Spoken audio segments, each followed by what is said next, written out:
I probably don't need the microphone, but because Michael gave it to me, I'll try to use it. But like Michael, he is a high school principal. I'm a former high school principal, so I have that high school cafeteria voice. So I promise you, no matter how loud you get, I can be loud.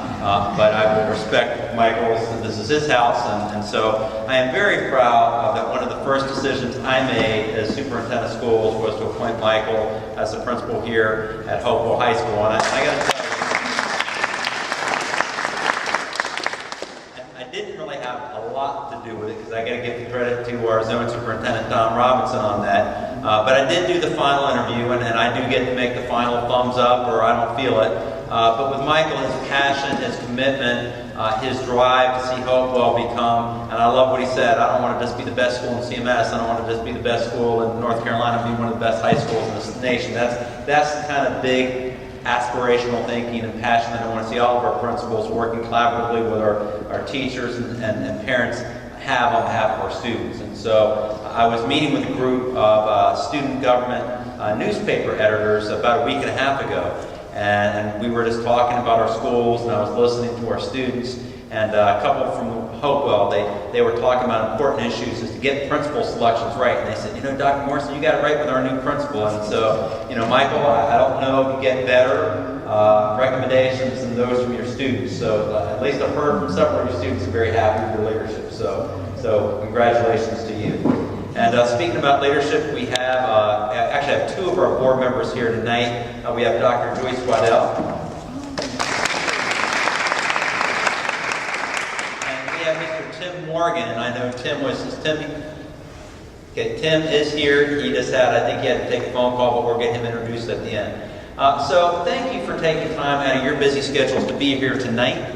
I am really looking forward to a continuing conversation that I pledged to do since first becoming the superintendent of Charlotte-Mecklenburg School District. As Michael said, I came out when I was first honored to be selected as superintendent with an entry plan. That entry plan didn't say these are the things I'm going to do. The entry plan said these are the ways I'm going to show my commitment to listening to our community. I have a fundamental belief, Covey wrote about it in the book, 7 Habits of Highly Effective People, seek first to understand, then to be understood. And so I could certainly come in. I did a lot of homework when I was asked to first consider looking at Charlotte-Mecklenburg schools. I did even more homework after I was selected, and I've constantly done homework since coming on board. And so I had a lot of information. I could have given the plan. I could have said these are the things I think we ought to change. But I just felt that the best way to do this job is to come in knowing a lot, but realizing that it's not so much the answers that you offer as the leader, but it's the questions. And so my questions really have been, what makes us a good school district? What makes us really a school district that has really a lot of amazing things happen on behalf of our 141,257 students? And where are the areas as a school district that we need to do better? Because we are a good school district. There's enough data across the country to show that Charlotte-Mecklenburg schools are very good. But we don't want to just be very good, we want to be great. And not to get awards because we've won those. Not because it looks good on a banner, but because we have 141,257 reasons to be a great school district. And so that's what I'm interested in, is to listen to our community and hear what can we do better, but what are we already doing well, because I don't want to come in and change things that are strengths and not focus on areas that are areas of improvement. And so I have committed to reaching out in every way I can into our community. I have visited, as of today, 116 schools, and so I'm really excited about that. I visited about 6 today and 7 yesterday. And so they're not just come in, wave, but I've been trying to get into every classroom that I can and meet our teachers and meet our support staff, talk with our principals. Sometimes I get to talk to our students and our parents, and it's just been a joy. This week I have done town hall meetings with our community at Otter Kell. And then on Tuesday I did an employee town hall meeting at West Charlotte.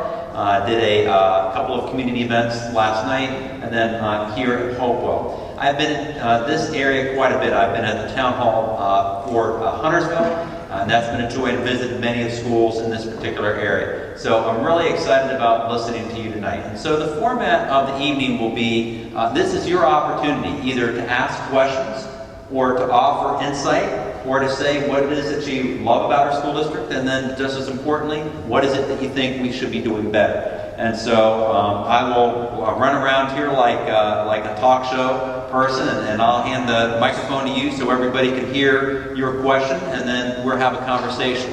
And then when we hit about 7 o'clock, to hire one away, we'll ask for just a little bit more of your time, because even though there are a certain number of you in the audience tonight, not everybody's going to have a chance to speak, or not everybody's going to feel comfortable in a larger group speaking. And so what we want to do is have some focus groups, breaking you up into smaller groups, and then allowing for some more thoughtful conversation, which we will capture, and then all of that gets recorded on our website. All of the information from all of our town hall meetings ultimately is going to go into what I report back out in the community when I've concluded my formal entry plan, which is on November the 21st, is the date where I'll have been here 100 days, and I'm going to come forward to the community and say, this is what I've heard, and this is what I think we need to focus on as a school district to make sure that we live up to our value proposition of being about every child, every day, for a better tomorrow.